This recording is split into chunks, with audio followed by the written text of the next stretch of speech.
महमूद मदनी ने आरएसएस प्रमुख मोहन भागवत पर पलटवार किया है। उन्होंने दावा किया कि मुसलमानों की मातृभूमि भारत है। साथ ही उन्होंने कहा कि यह समझना गलत है कि इस्लाम भारत में बाहर से आया है। देखिए,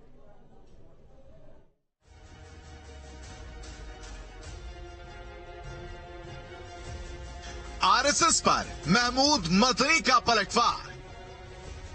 सैयदना आदम अलैहिस्सलाम की सरजमीन है। भारत मुसलमानों की भी मातृभूमि, भारत मुसलमानों का पहला वतन। इस्लाम भारत में बाहर से नहीं आया। जितना ये देश नरेंद्र मोदी और मोहन भागवत का है, उतना ही ये देश महमूद का भी है। साथ ही इस धरती की खासियत यह है कि ये खुदा के सबसे पहले पैगंबर अबुल बशर सैयदना आदम अलैहिस्सलाम की सरजमीन है। आप यहीं तशरीफ लाए।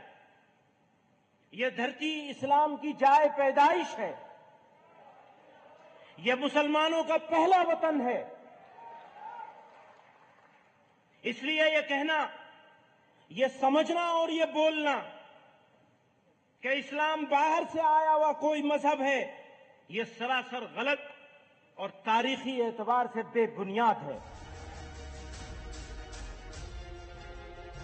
सुना आपने, जमीयत उलेमाए हिंद के अध्यक्ष महमूद मदनी ने यह जवाब भारत में इस्लाम को बाहरी बताने वालों को दिया है। उन्होंने कहा कि भारत जितना पीएम मोदी और आरएसएस संघ प्रमुख मोहन भागवत का है, उतना ही मदनी का भी है। उन्होंने कहा कि भारत मुसलमानों का पहला वतन है। महमूद मदनी ने सरकार पर यह भी आरोप लगाया कि देश में इस्लामोफोबिया और मुसलमानों के खिलाफ नफरत और उकसावे की घटनाएं लगातार बढ़ती जा रही हैं। सबसे दुखद बात यह है कि यह सब सरकार की आंखों के सामने हो रहा है, लेकिन वो खामोश है। आज हमारा मुल्क नफरत और मजहबी तासुब की जद में है। नौजवानों को तामीरी कामों में लगाने के बजाय तखरीब का आलेकार बनाया जा रहा है। मीडिया इश्तिआल फैलाने का सबसे बड़ा हरबा बन गया है।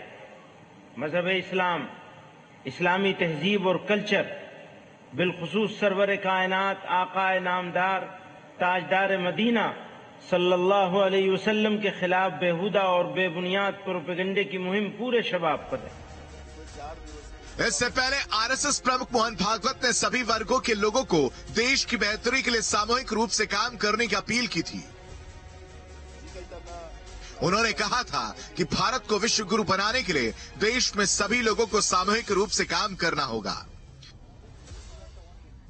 जमीयत उलेमा हिंद के अध्यक्ष महमूद मदनी के आरोप बड़े हैं, लेकिन मुस्लिम धर्म गुरुओं पर बेवजह ही देश के मुसलमानों को भड़काने के आरोप लगते आए हैं। ऐसे में महमूद मदनी के दावों में कितनी सच्चाई है, यह बहस का विषय है।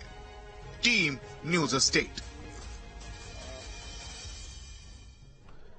और वहीं मदनी के इस बयान पर हिंदू महासभा मदनी के खिलाफ खड़ी हो गई है। उनके पक्ष में इस्लामिक संगठन खड़े हो गए।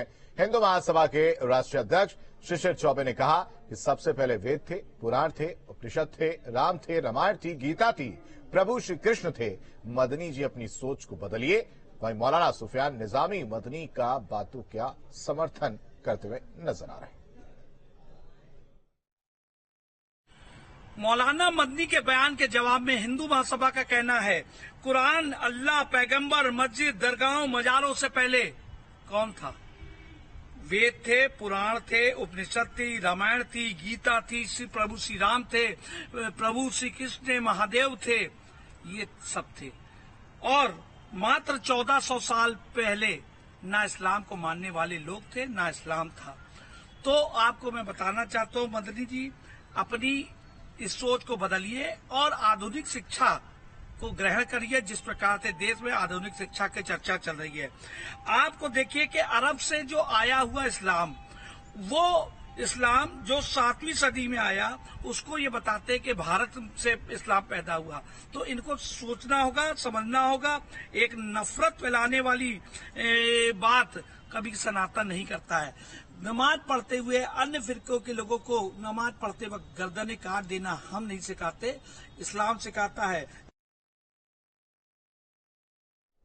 सबसे पुराना मजहब है और जब से दुनिया बनी है, जब से हजरत आदम की शक्ल में अल्लाह ताला ने एक पैगंबर और एक नबी इस दुनिया की रहनुमाई के लिए भेजा और वो नबी इस्लाम की दावत और इस्लाम की तबलीग करने के लिए भेजे गए। तो इस एतबार से इस्लाम सबसे पुराना मजहब है और हमारे मुल्क के अंदर, खासतौर पर हिंदुस्तान के अंदर, हम एक बाइज्जत जिंदगी गुजारते हैं। ये मुल्क सबका है। मजहबी एतबार से सबको कॉन्स्टिट्यूशन ने बराबर का हक दिया है। मजहबी एतबार से न कोई आगे बढ़ सकता है, न कोई पीछे हट सकता है, न कोई बड़ा हो सकता है, न कोई छोटा हो सकता है। इसलिए धर्म के एतबार से अगर कोई किसी से अफजल अपने आप को समझता है तो वो कॉन्स्टिट्यूशन और कानून का उल्लंघन करता है। और यहाँ रुकते हैं एक छोटे से ब्रेक के लिए।